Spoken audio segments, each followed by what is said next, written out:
all the way from Texas, Alex Garcia. How's it going? Oh, I'm good. Thank you. How's your day going? Doing all right. Thank you so much for being on the show. I appreciate it. Yeah, thanks for having me. So, before I get into the wrestling questions, how's everything going with you in quarantine? How's everything going with you, family, loved ones? Yeah, so just a couple weeks ago, because I live in Houston, Texas, Hmm. but all my family's like in the San Antonio area. So 2 weeks ago, I decided to come over here. So that's been really nice because it's really hard to get time with them, like when wrestling's going on. So I'm just trying to take advantage of this time as much as possible. Very, very true. I'm just, everybody check on your loved ones, check on your family members, get them a call, Yes. Zoom them, Skype them, FaceTime them, whatever form of technology that you have at your assemble to make sure that they doing well during this pandemic. And Yeah. so for sure, um, I am a fan of yours. I like your Oh, thank work. you. I like your in-ring ability. You bring something extraordinary to the table with the prestige that is Texas. Texas have quite a history in professional wrestling, and it's always a place that you get big stars emerging from that state, and you're making a name for yourself out there, obviously. Um, so let's rewind and get to where it all started. How did you get into professional wrestling? Well, I was just in a situation. I was living in Dallas working, and wrestling had, like, always been in the back of my mind, but I was just always going on the path of I need to go to school and go get a job and A, B, and C, and that's just how it's going to be. So I always, like, had that mentality, but it just came to a point I moved back home, and I was just trying to figure out what do I want to do because I wasn't happy doing anything that I was doing. And wrestling, again, was just kind of being back in front of me and just, like, mentioned by different people, and it's kind of like that was the one option that I always had in my mind, but I never went after it and pursued it because I was just focused on everything else. But I finally had, like, the opportunity to actually, like, take a chance and try it out. And so my cousin actually was like, there's a wrestling school down the street called it was Shawn Michaels Wrestling Academy. It's now Texas Wrestling Academy. And so I emailed them right away, and I spoke with Rudy Boy Gonzalez, who's the head trainer there, and he was like, September 11th, and this was 2017. He goes, that'll be like the week of your tryout, and we'll just see what happens from there. And I showed up September 11th and did my tryout, and I never looked back and just never left. And it's been wrestling 24 hours a day, 7 days a week ever since.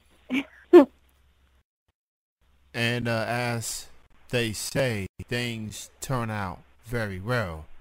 Um, like you go for a decision, you go for it, see where it takes you, and from the looks of things, professional wrestling has taken you all over the world. You've wrestled here in America, you've wrestled at Japan, you've wrestled in Mexico. I want to start with Stardom, which I am such a huge fan of their work. What was the experience? Yeah, what was the experience like getting to wrestle there? Well, I was just so terrified going over there. Like, I'm super excited, but it was just the fact that I went over there and I hadn't even had a year since my debut. So there was just a lot of pressure on myself that oh my gosh, how am I going to keep up with these girls? How am I going to fit in?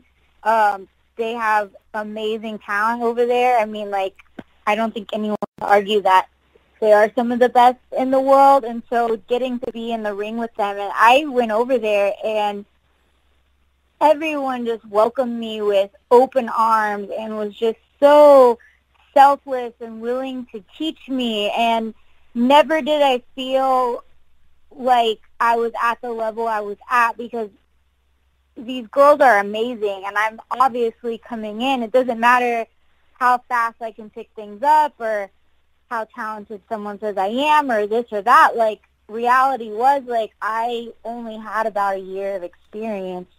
So I really, like, felt like I had to prove myself, but they never made me feel like I was below them or beneath them, and that was just an amazing feeling. And I grew so much over there, physically, mentally, just in the ring, just in life in general. I mean, you're spending months over there in a different country, so you're totally having to learn a different culture and how to live in a different culture while also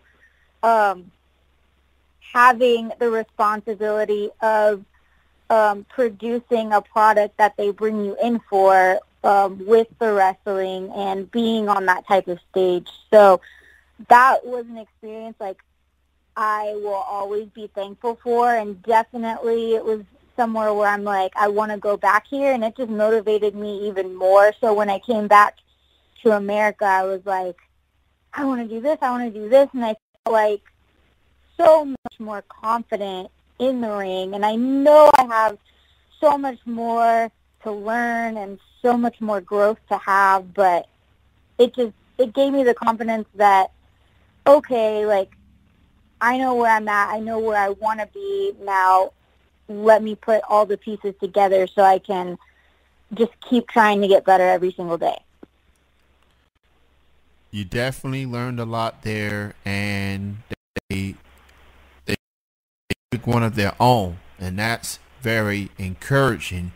You know, wrestling tends to get a bad rap as far as how people treat each other, but it was encouraging to hear that they say, hey, we see something in you.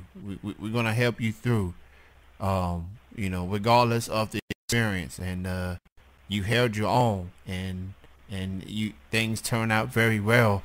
One thing I admire about Japan wrestling in general is how fans appreciate the sport, how they really just really watch and just pay attention, you know.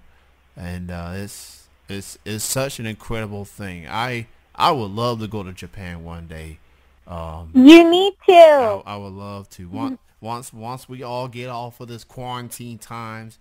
Absolutely. I'll be right there with you. I'm like, get me on the first plane to Japan. Yeah, and you know, you can give me a tour. You know, let me know what's out there, some of the food, the arts and everything. You know, that would be incredible, for sure. So so then, you know, as far as, you know, CMLL in Mexico has quite the history, with the lucha libre style and most wrestlers wearing masks and everything. What was your experience like up there in CMLL? Yeah, it's definitely like a different style, of course, because lucha is its own style, and I felt the exact same way. Like, they just wanted to make sure, like, we felt safe and felt like we were at home, and just they bust their butts over there, and that's why I loved it so much, because, like, every day, multiple times a day, they're training, and it's not anything that I would call easy. I mean, no training is easy, but I'm like, it was some of the hardest stuff I've ever done in my life, I think, just because you have the language barrier, but then you're also being challenged so much. Like, things that they would ask me to do, I would be like, I don't know, and they're like, you can, and I'd just be like, oh, okay.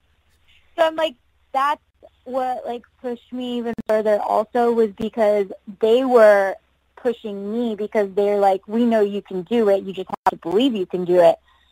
And I was trying things and learning new things I never had before and just getting exposed to a totally new style. And I think with that, with going to Mexico about a year after going to Japan, I really needed that again to be refreshed on just how much I love wrestling internationally and just the benefits and relationships I can gain from wrestling. Like, I've met so many amazing people and had so many amazing experiences that going back over there, I was like, oh yeah, like, it was challenging again, and I was like, I love this sport so much, like, I want to keep going, and it made me want to come back again and be like, again, I was like even more motivated than I was before. And unfortunately, like a couple months after that is when like everything went into quarantine,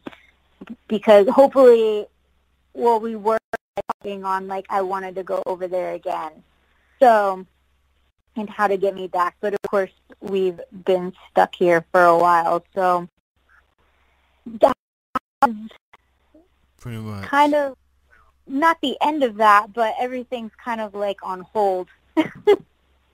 Yep. You know, we you know, I like so many wrestling fans, we definitely miss the wrestlers. We miss everyone that's, you know, in quarantine. But we understand what we're wrestling against, no pun intended. This coronavirus is not going away. Even when places or states are starting to reopen parts of their economy. I live in Kentucky, and they starting to reopen some places here and there. I got some friends in Indiana. They starting to reopen, and they starting to have wrestling shows within the next few weeks. People will be Oh, wow. So yeah, people will be wearing face masks and hand sanitizers and all that.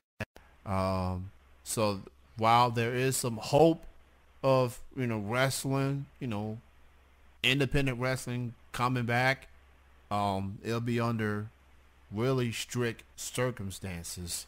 But at least there's an ounce of hope that, you know, it'll happen for other states sooner rather than later. So yeah, I say as a fan, we miss you wrestlers, and what's most important right now is your health, it's your safety and everything, and just make y'all good.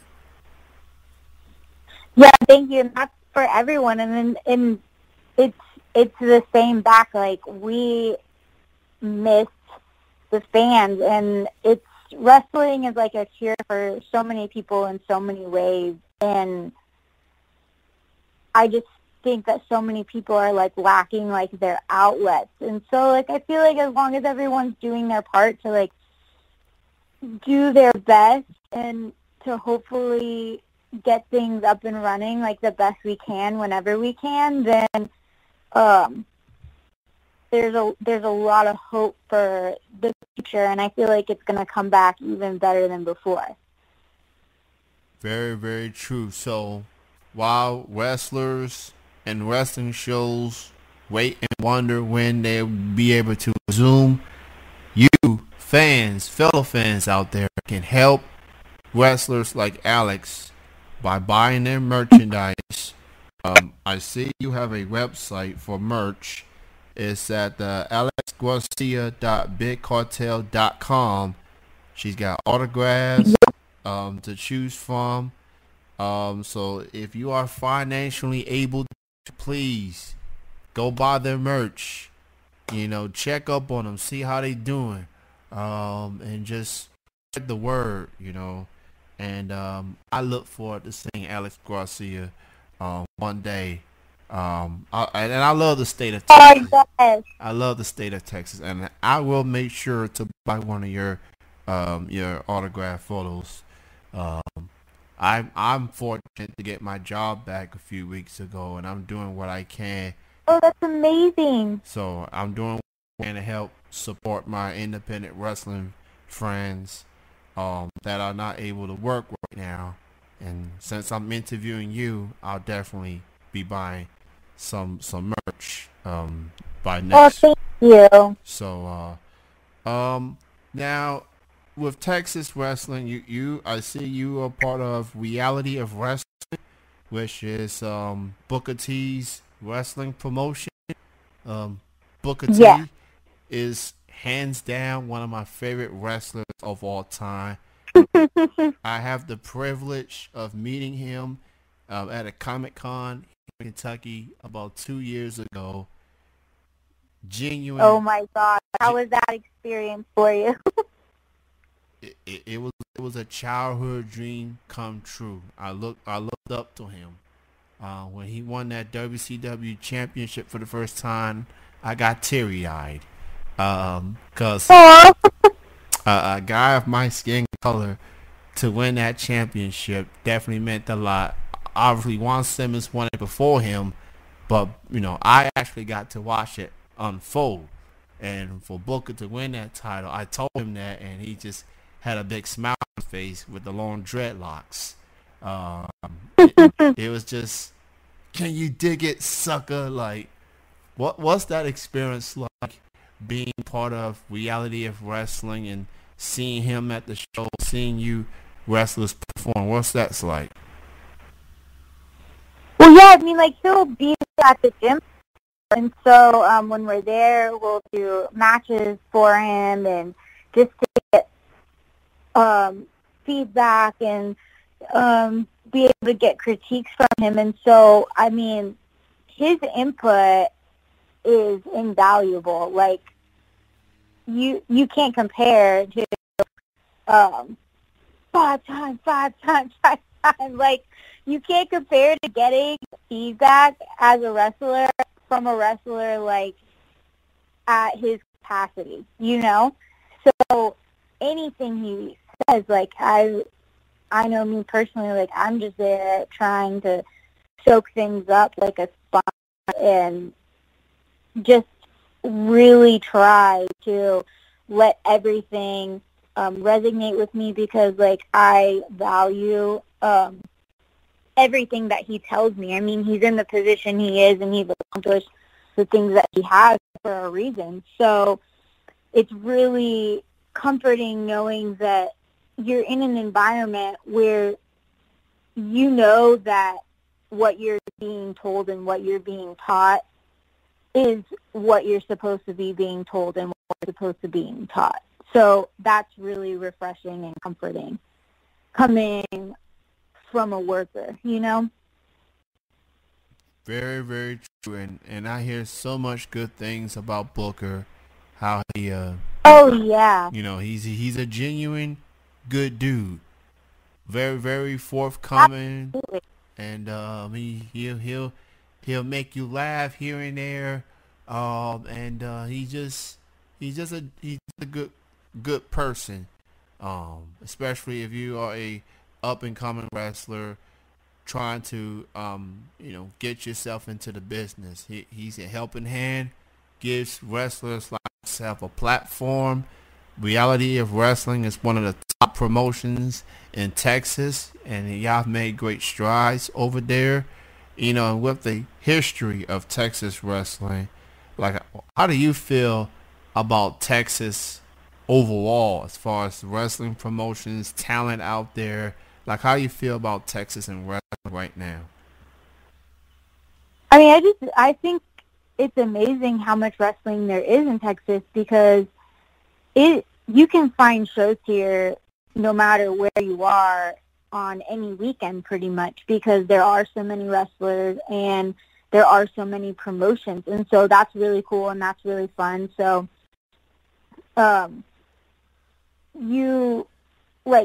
if you just want to have, like, okay, I'm going to be in Texas this weekend, it's so easy to take that trip to Dallas and then San Antonio and then Laredo and then back to Houston and just kind of make your little Texas loop because even though, like, these cities, they sound like they're close together. They're not close together at all. Like, the trip to Dallas is like 8 hours away. Ooh. So it's like, it's really fun because that's